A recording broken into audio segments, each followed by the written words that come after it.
안녕하세요. 환상감자입니다. 예비 신랑 신부분들이 맞닥뜨리는 당황스러운 부분 중 하나가 바로 돈 문제입니다.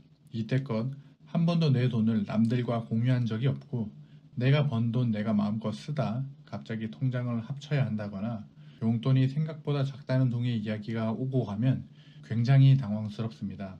여러분의 부는 결혼 5년 이내에 결정됩니다. 절약과 투자의 기초 체력을 키우는 시간은 초기가 가장 중요합니다. 저축률은 생각보다 늘어나지 않아요. 멍멍이나 고양이를 키운다거나 아이가 태어나면 더 줄일 수가 없습니다. 무엇보다 여러분이 가치를 생산할 시간이 크게 줄어들고요. 자산을 빠르게 매수해 인플레이션을 방어하고 대출의 가치 하락과 병행하는 게 빠르면 빠를수록 부가 늘어납니다. 노동소득으로 벌 수 있는 시간은 한정적입니다. 그 시간에 빠르게 자산을 구축하기 위해 예비 부부가 알아야 할 7가지 방법을 알려드립니다. 영상 끝까지 시청하시면 여러분이 놓치고 있던 핵심을 정리하는 계기가 될 겁니다. 바로 시작합니다. 서로의 자산과 빚을 공개하세요. 나도 그렇고 상대방도 그렇고 학자금 대출이 있을 것이고 주택담보대출도 있을 수 있고요. 신용대출이 있을 수도 있습니다. 서로 가진 빚이 있는 모든 통장을 꺼내거나 프린트해서 저녁에 만나서 그 자산과 빚을 서로 공개하세요. 이게 진짜 쉽지 않습니다. 이전 영상에도 언급했듯이 그 빚을 보면 내가 어떻게 살았는지 보입니다. 내가 숨기고 싶었던 과거가 그 빚 안에 포함되어 있기도 하고 그 빚을 한 번도 남에게 보여준 적이 없다 보니 그 자체로 당황스러울 겁니다. 그러나 이게 시작입니다. 자산과 빚을 보고 어떻게 갚아 나가야 할지 평생의 배우자에게 이야기를 하세요. 그리고 빚을 어떻게 갚아야 할지 목표를 지금 합의해야 미래에 일어날 갈등을 잘 매듭 지을 수 있습니다. 여기서 주의해야 할 점은 절대로 단 한 명의 강요로 기준을 잡지 마세요. 큰일 납니다. 서로 몇 달 동안 합의점에 도달하고 평생 갈등 없이 사는 게 본인 마음대로 결정하고 평생 두서없이 기준점 없이 돈 문제로 싸우는 것보다 낫습니다. 결혼은 평생입니다. 몇 달 동안 서서히 자산과 빚을 공개해 목표점에 도달해 보세요. 두 번째, 용돈은 터치하지 마세요. 생각보다 많은 부부가 서로의 용돈에 간섭합니다. 매우 부정적인 행동이라고 생각합니다. 가계부에 용돈이라고만 하고 금액만 기록하세요. 서로의 용돈이 30만원이면 30만원만 기록하고 끝내세요. 용돈으로 게임 7만원, 간식 3만원 이렇게 쓰지 말고 30만원으로 기록하고 끝내세요. 서로에게 넌 왜 거기다 썼냐? 난 빚 갚았는데 넌 왜 용돈으로 빚을 안 갚냐? 이런 말이 나오는 순간 싸우자는 겁니다. 용돈은 조그맣고 소중한 자유입니다. 300만원 벌어서 10만원, 20만원의 자유 정도는 허용하는 게 성인 영장류에겐 좋습니다. 자기 통제력은 사람에게 매우 중요한 요소입니다. 자유를 얻고 스스로 자유를 통제할 때 통제력이 커집니다. 타인이 통제하면 그 사람은 결국 경제적 유아기에서 벗어나지 못합니다. 그러면 항상 배우자의 경제적인 어리석음만을 탓하게 됩니다.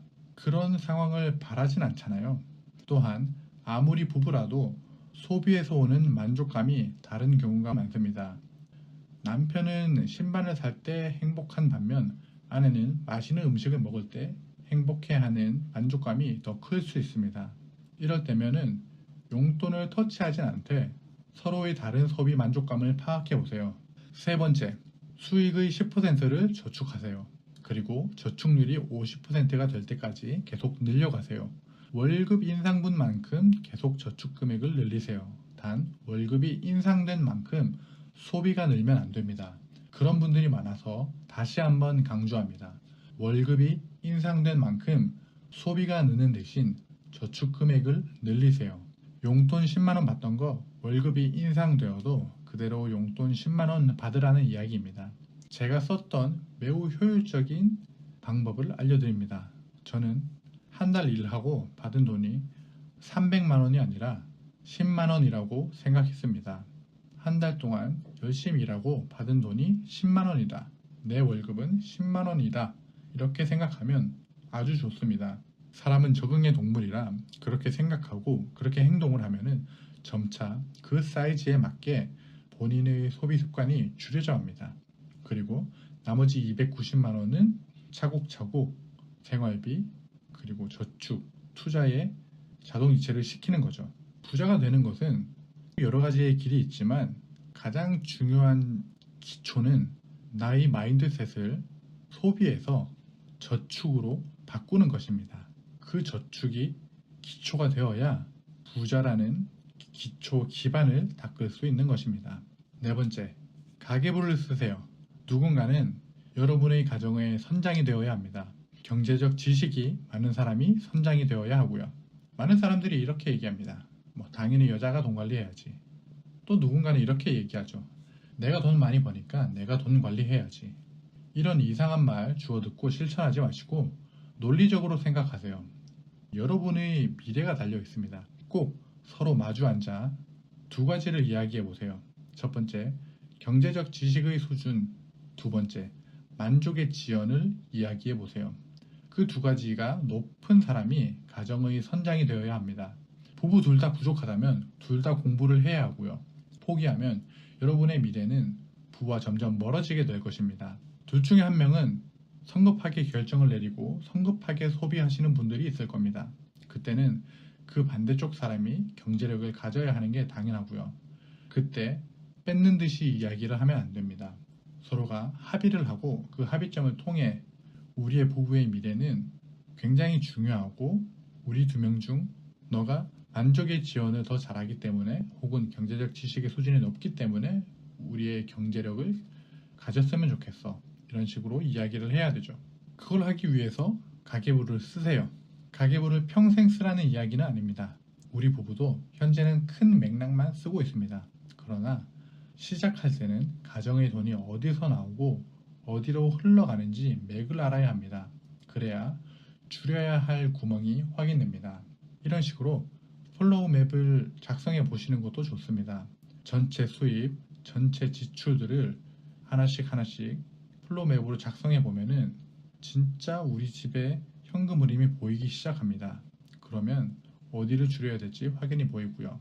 저는 피그마라는 걸로 썼지만 그냥 A4 용지 하나 꺼내거나 연습장 하나 꺼내서 연필로 작성하셔도 좋습니다. 현금 흐름을 머리에 쉽게 집어넣을 수 있습니다. 다섯 번째, 돈을 쓰는 것보다 모으는 재미를 붙여야 합니다. 소비 세상에서 절약 세상으로 넘어오세요. 모으는 재미가 있는 세상이 있습니다. 돈을 쓰면 곧 허무함이 찾아옴을 깨달아야 됩니다. 모두 아시다시피 돈은 쓰면 없습니다.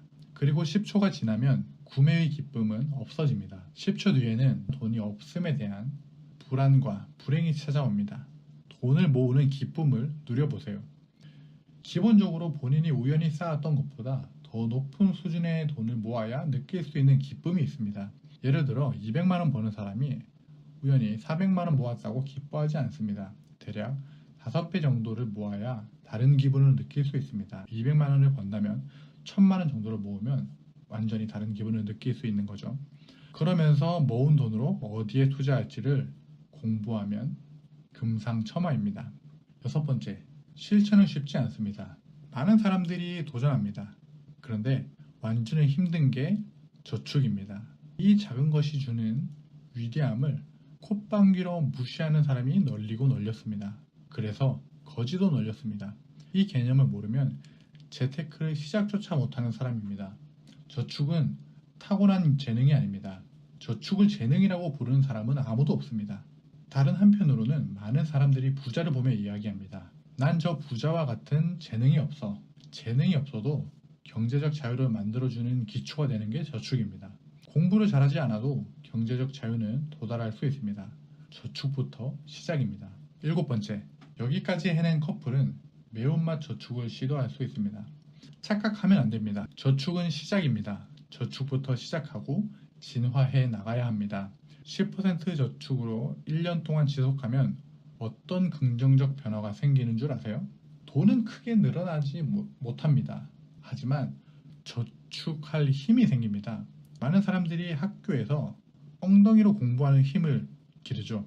그것과 비슷합니다. 1년 동안 저축하면 저축하는 힘이 생깁니다. 소비 패턴을 줄여 나와 우리 가족의 생활 패턴을 스스로 통제한다는 자신감이 생깁니다. 그리고 1년 동안 고정적인 수입으로 살아가면 점차 소비 욕구에서 탈출할 힘을 얻게 됩니다. 이런 생각이 드실 거고요. 더 크게 줄여볼 수 있을까? 저축의 반발력이 생길 때까지 줄여보세요. 그리고 게임처럼 해보세요. 서로 마주 앉아 어떤 것을 줄일 수 있는지, 어떤 것을 조금 더 포기하거나 어떤 것을 더 희생할 수 있는지를 게임처럼 만들어가 보세요. 와, 이렇게 불편하게는 못 살겠다 라는 지점을 부부끼리 합의해야 합니다. 제대로 줄여보지도 않고 앓는 소리를 하면 안 됩니다. 나와 배우자의 소비에 통제력이 생기고 필요한 금액이 얼만지를 깨닫게 될 때까지 줄여보세요. 가정마다 필요한 금액은 다를 수 있습니다. 저는 항상 N잡을 강조하지만 그 밑단에는 저축이란 기초체력이 있어야 합니다. 기초체력이 있고 응용할 수 있고 투자할 수 있고 부를 불러들일 수 있습니다. 항상 명심하세요. 돈을 지키는 게 돈을 버는 것보다 더 높은 가치입니다. 예비부부, 신혼부부 여러분들의 아름다운 인생 우상향을 응원합니다. 감사합니다.